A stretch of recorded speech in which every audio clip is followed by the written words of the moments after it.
తెలంగాణ వ్యాప్తంగా మార్వాడీలకు వ్యతిరేకంగా స్థానిక వ్యాపారులు బంద్ పాటిస్తున్నారు. నల్గొండ, మేడ్చల్, రంగారెడ్డి, యాదాద్రి భువనగిరి, మహబూబ్ నగర్ జిల్లాలో మార్వాడీ వ్యాపారులకు వ్యతిరేకంగా స్థానిక వ్యాపారులు బంద్కు దిగారు.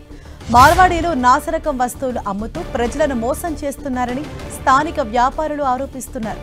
తెలంగాణ బచావో, మార్వాడి హఠావో అంటూ స్థానిక వర్తకులు నినాదాలు చేశారు.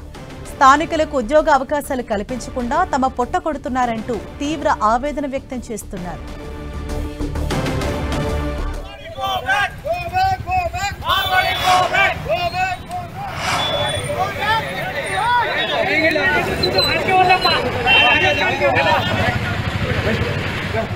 యాదాద్రి జిల్లా మోత్కూరు, ఆత్మకూరులో స్థానిక వ్యాపారులు స్వచ్ఛందంగా బంద్ పాటిస్తున్నారు.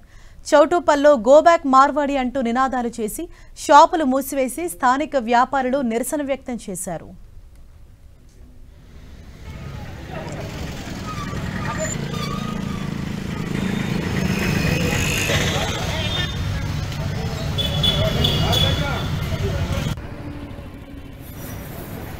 అటు రంగారెడ్డి జిల్లా ఆమన్గల్లు పట్టణ కేంద్రంలోనూ మార్వాడి వ్యాపారస్తులకు వ్యతిరేకంగా ఓయూజేఏసీ పిలుపునిచ్చింది.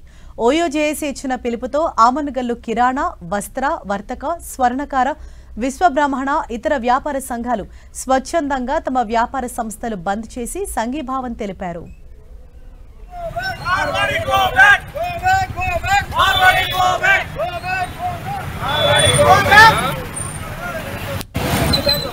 మరోవైపు మేడ్చల్ జిల్లాలో మార్వాడి గోబ్యాక్ అనే నినాదంతో బంద్కు పిలుపునిచ్చిన నేపథ్యంలో ఎలాంటి అవాంఛనీయ సంఘటనలు జరగకుండా ముందస్తు చర్యలో భాగంగా పలువురిని అదుపులోకి తీసుకున్నారు పోలీసులు.